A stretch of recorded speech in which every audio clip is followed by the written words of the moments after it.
Warning, the game I'm showing in this video has very frequent bright flashes of light all over the place. So if you suffer from epilepsy or have other sensitivity to bright flashing lights, do not watch this video. Because to give you an idea, I do not suffer from a condition like that, but the game still gives me serious headaches from the constant bright flashing lights that last upwards of an hour or more. So again, if you suffer from one of those conditions, don't watch the video and don't play the game in question, because it will likely cause you serious problems. Now that the warning is out of the way, let's go ahead and actually start the video proper. Hello and welcome to the third review of Request Month 2019. This is Hellblade: Senua's Sacrifice for PC, PlayStation 4, Xbox One, and apparently they're working on a Nintendo Switch version, but that's not out quite yet. What you're seeing here is the PC version, and this is coming to you courtesy of TheSupernaturalMuffin, so thank you for sending that to me. It is greatly appreciated. This is generally thought of as an action-adventure game, although when I get more into the gameplay section, you'll understand why that's not entirely the case. That was developed and self-published by Ninja Theory, and was released in 2017 for PC and PlayStation 4. It later released the following year for Xbox One, and again, they haven't quite gotten the Switch version out yet. But generally, this game has been very well received across the board, for two main reasons in particular. The first of which is that this is generally thought of as sort of an independent AAA game, which means that it has kind of the production values of a AAA game with the intensive motion capture, the high-end visuals and sound design and things like that. But at the same time, it's all accomplished on more of an indie game budget, and all done without the aid or interference of any sort of publisher. Ninja Theory developed and published this game themselves. And the second major reason is the game's depiction of psychosis, which the protagonist suffers from in this. And it's generally been thought of as a very true to what people who treat psychosis and people who have suffered from psychosis actually have to deal with on a regular basis, although definitely with a much more mythological twist to it. And that's a topic you really don't see covered a lot in even traditional media, let alone video games, where it's even less common. And even if it does show up in a particular video game or movie or whatever the case may be, it usually is not treated all that seriously, and it doesn't end up coming across as something very genuine as far as what people who treat psychosis and people who actually suffer from it experience. So it's definitely refreshing to see that Ninja Theory went out of their way to do the research and work with neurologists in order to make sure that their depiction of it isn't just cheap and meaningless. But here's the thing. Those are only two elements of the game. There's a lot more going on here, so how is Hellblade: Senua's Sacrifice as a whole?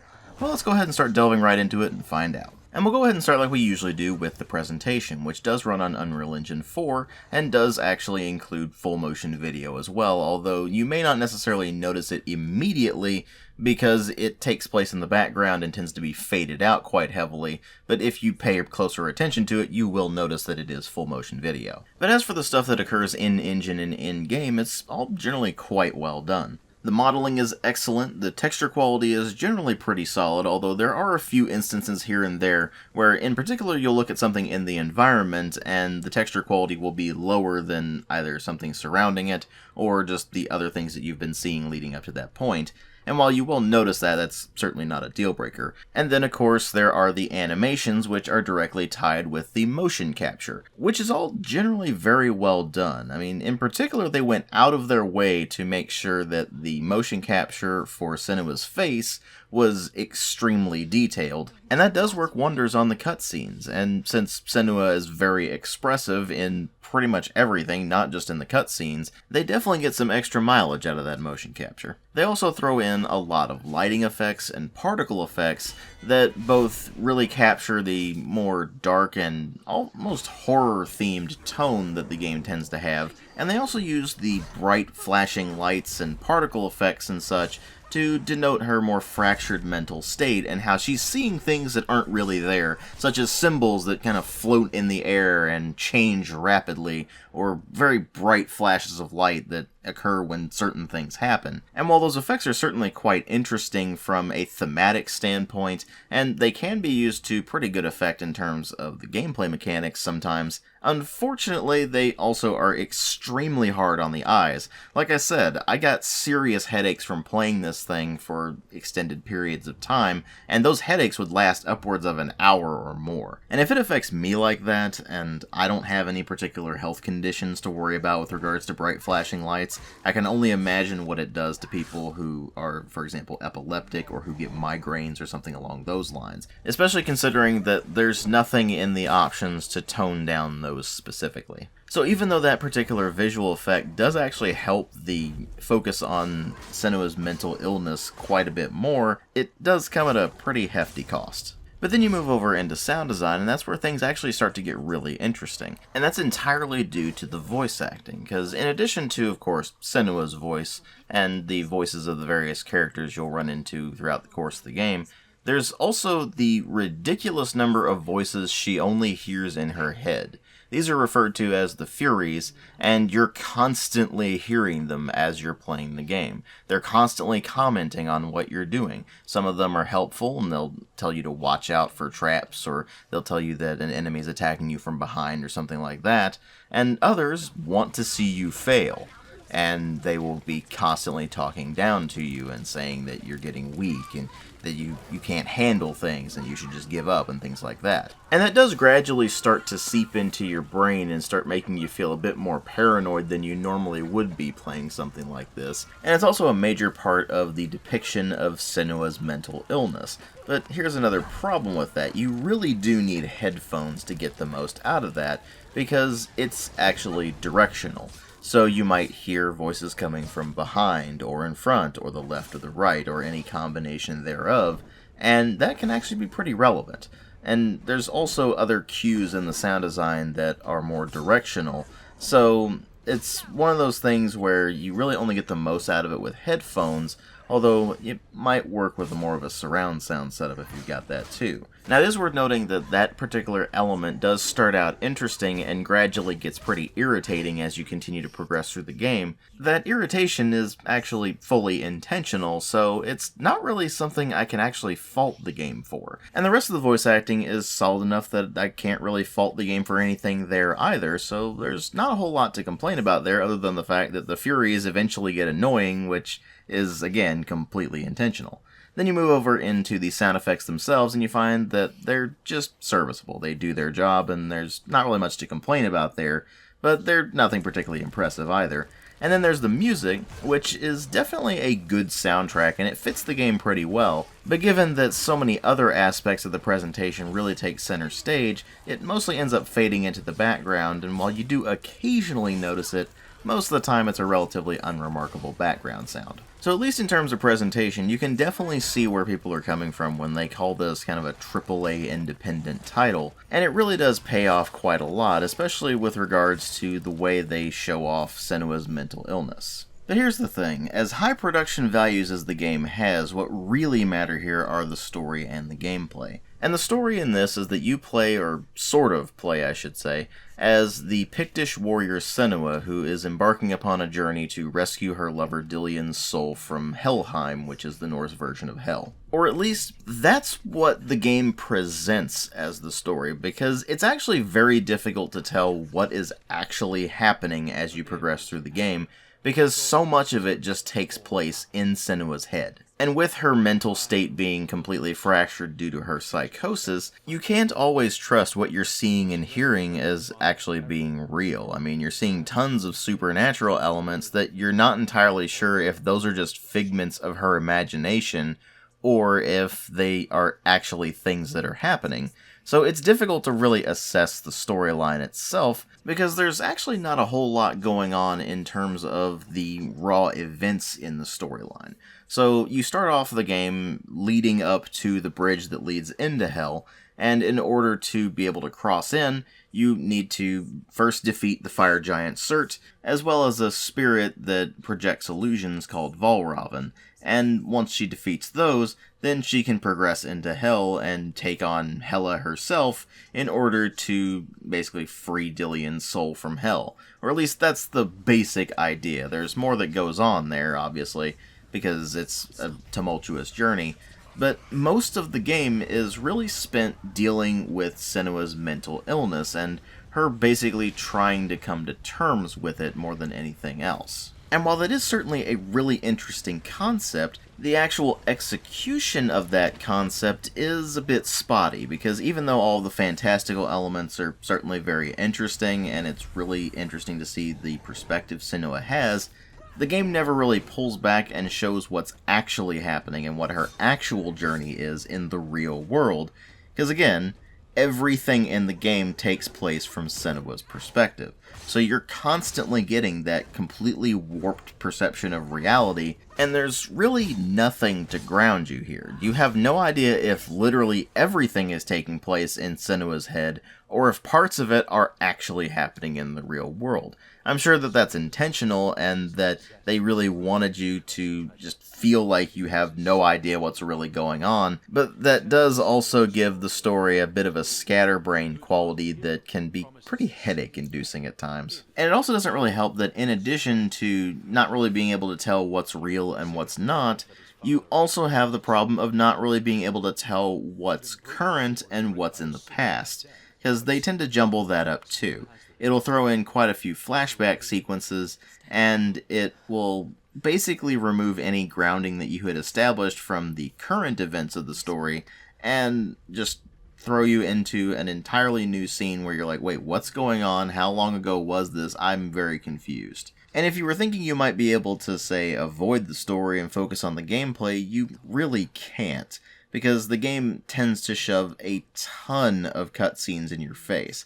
I would argue at least about a fifth or more of the game is cutscenes, and keep in mind that's me saying this about a 6 to 8 hour game depending on what difficulty you're playing on and how much time you take in order to find all the Norse stories and things like that. And with that many cutscenes in the game, sometimes it feels downright glacial in terms of pacing, because the developers suffer from what I like to call King Kong syndrome. I'm specifically referring to the Peter Jackson King Kong movie, which was about 2 hours longer than it really needed to be. I mean, don't get me wrong, the cutscenes in Hellblade are generally well animated, they're well acted, but at the same time, it tends to repeat itself a lot, with Senua either freaking out about something, or constantly just suffering from severe crippling self-doubt, or any number of things like that, and you have to spend the next 5 to 10 minutes or more basically just watching that play out.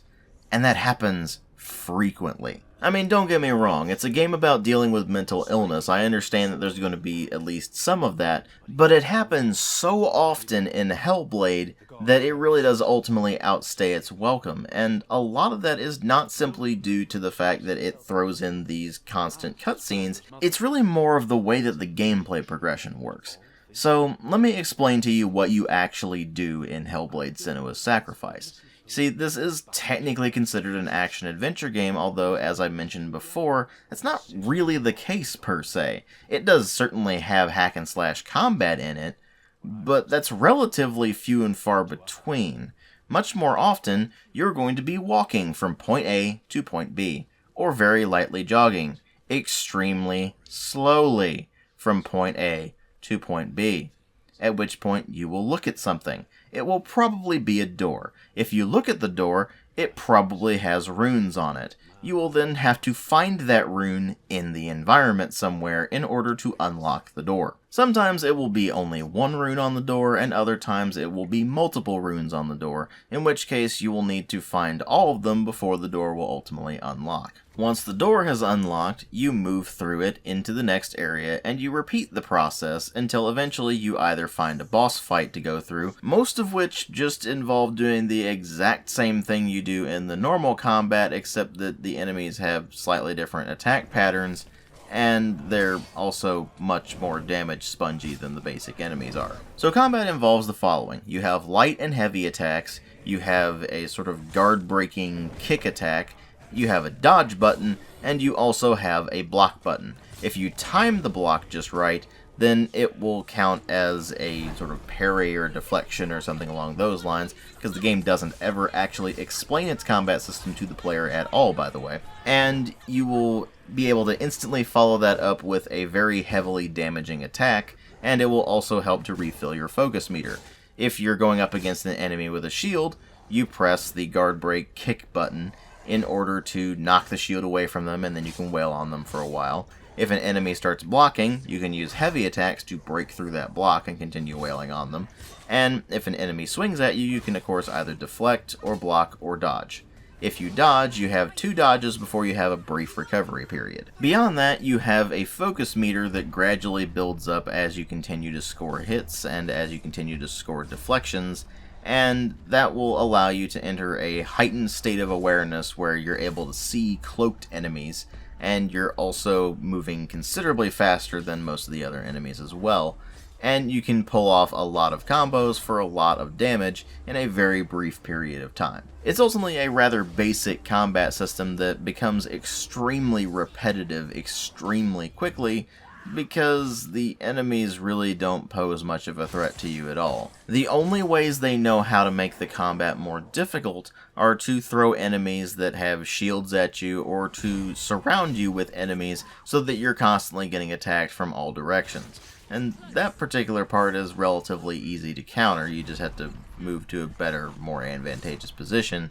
But it is still pretty annoying, and it's a really cheap way of handling difficulty. I mean, that's not to say that the combat doesn't occasionally have its moments, but they're more thematic than they are actually gratifying from a combat perspective. Because again, the combat mechanics are incredibly simplistic and extremely easy, but the thematic elements of the combat can be really interesting. For example, the moment where you're fighting your way through the sea of corpses. It's a really cool moment from a thematic perspective, where the narration and the music and of course the Furies in your ears talking about what's going on are all aligning to make the moment really interesting, but the mechanics themselves are just boring, because all you're really doing is trudging your way through a sea of effectively blood and fighting wave after wave of generic enemies. And then if you look past the combat, you have the puzzle solving, which I've already mentioned some of with regards to the runes, but there's also specific puzzles in certain areas that involve you basically shifting your perspective by using some sort of world transition, whether that be a gate or a void mask of some description, in order to effectively wander into a different version of the world you're already in, so you can access different areas and solve puzzles that way and go kind of back and forth. But while those are interesting the first couple of times they happen, they just continue to get repeated over and over again and eventually just become tedious. At other times, it might introduce more survival horror elements where you need to stay in the light, or you need to avoid a particular enemy and run around a maze in order to avoid them, or something along those lines that also, again, becomes tedious. And that's the real problem with the game. It's not the story, it's not the fact that the story can be kind of scatterbrained, it's not the relatively basic characterization that you see, it's not even things like the headache-inducing lights. It's that as a video game, from a mechanical standpoint, the game is just extremely boring. It's one of those instances where the developer went all out on presentation, their secondary focus was the writing, and then absolute last was the gameplay. And because the gameplay is so far back in considerations, that it's almost like they just tacked the mechanics on at the end of development because they realized, oh crap, we're making a video game, I guess we have to put something interactive in here. And while they're definitely functional mechanics, and you can certainly play the game without any major issues, there's really no satisfaction to be had from the mechanics. I mean, the puzzles are not difficult at all to solve, they just take some time and patience. The combat mechanics take absolutely no real effort whatsoever, because the timings are pretty generous, and the enemies are rather easy to beat. And on top of that, even if you go down from taking damage, you can just hammer the A button to get right back up. And even if you do manage to die in this game, it's not as severe as the game tries to make it out to be. You see, at the beginning of the game, it tells you that the rot has infected Senua, and it starts in her hand and it will gradually progress up her arm as she continues to lose. And eventually, if it reaches her head, then it's permanent game over, it erases your save file, and then you have to start the game all over again. Except that's a blatant lie. It's a clever trick that they put into the game to make you feel even more paranoid, but it doesn't really work when you realize that you can lose as many times as you really need to in order to finish the game and absolutely nothing happens. And even then, it's not likely you're going to lose because, again, the game is just incredibly easy. It's just something that requires a fair deal of patience. If anything, the only consequence you're really going to suffer by losing in this game is having to repeat the section that you just did all over again. And because the game is so mechanically unsatisfying, that's a pretty serious problem. Now don't get me wrong, I wasn't really expecting anything mind-blowing in terms of mechanics here, and they did do some cool things with the way that the mechanics somewhat interface with Senua's psychosis, but when the only things that are interspersed between the cutscenes are long sections of just walking or jogging from point A to point B, or extremely tedious puzzle solving, or really weak, boring combat, it's just incredibly difficult to excuse the game from its mechanical issues. And if this were, say, a really short walking simulator, then I can see that being less of an issue. But this is more like a 6 to 8 hour walking simulator with mechanics that don't break up any of the monotony. And that just ends up being inexcusable. And it's a real shame, too, because I actually consider this game quite important. It's one of those prime examples you can hold up as this is a game at least trying to be art, and somewhat succeeding in it. I mean, all of the depiction of mental illness that it shows off, the way that the cutscenes are structured and things like that, are all definitely very artistic, and I would consider them to be actually quite important, at least as far as gaming as a whole goes. But the game is just so boring from a mechanical standpoint that it's just really difficult to recommend. And I think that's ultimately going to decide whether or not you're going to be able to get anything out of this. If you put aside the fact that this is a video game and just treat it as an experience, you'll probably be able to get something out of it. But if you assess it as a video game instead of just an interactive experience, then you're going to run into some pretty serious problems there. And ultimately, I'm giving it a 2 out of 5 as a result. It really is one of the prime examples of how really weak mechanics can ultimately ruin what is an otherwise really interesting experience. Thanks for watching.